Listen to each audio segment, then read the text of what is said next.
Discovery of a new variant of the COVID-19 virus is leading to some hand-wringing around the world and here in Iowa, that it may limit our state's economic recovery. There is a member of the state's budget forecasting group who said that today. The three members of the Revenue Estimating Conference, it's called, got together this morning. They looked at a series of economic factors and forecasted what's ahead for Iowa.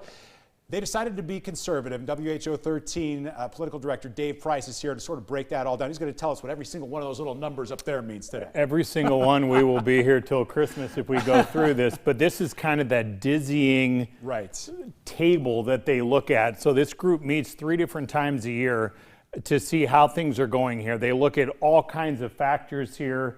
The money that comes in from personal, what you do, from business, from liquor, from cigarette taxes, from lotteries, all kinds of things, where all this money's coming in. At the end of the day, it's all in the one big pot here. It's the state's income.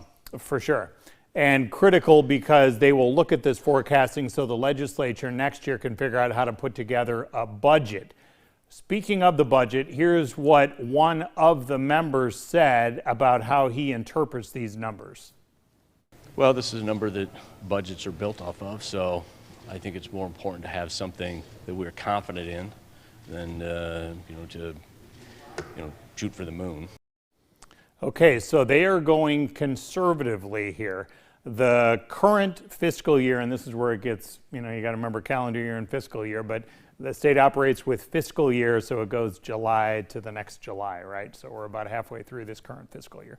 They think that the revenues will increase about 3%. Historically, the average is about 4%, so just slightly under that. And then for the year ahead after that, so starting in July of 2022, the fiscal year 2023, if you will, they're looking at 1.7%. So that's what I was talking to Craig Paulson about, one of the members here. It's a pretty conservative number here, 1.7% historically. But they are thinking that by that point, all this extra COVID-19 stimulus money that people have been getting from the federal government, that will likely be spent. That'll kind of be in the economy doing whatever it's going to do out there. And it was a lot of it. Yeah. If you look at what the Department of Management's website shows, it's about $9.2 billion. To put that in context, that's roughly speaking about how much they think the state will have coming in for the next year. So, you almost double the amount of money coming in. So people had a lot of those extra stimulus checks. They had extra unemployment benefits, all those things. So you work all this stuff in, they think it's now pushed out into the economy and can kind of look ahead, which means they might have about $2 billion or so left in the bank, if you will. That's where tax cuts will likely come into the equation next year. The surplus. So you've got this conservative estimate by the 3 people who get together and forecast this. Because you don't want to be off. Right, and you've also, it'd be terrible to overspend, but you have these conservative spenders. The Reynolds administration, the legislature, for sure, they go under.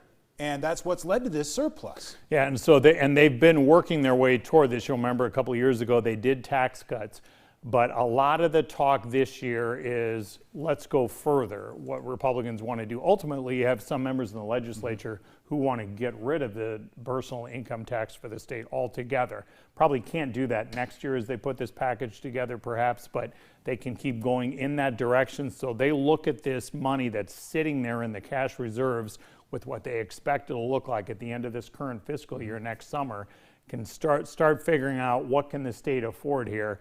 Mindful of what happened in Kansas a couple years ago, they did huge tax cuts, didn't offset it with spending cuts.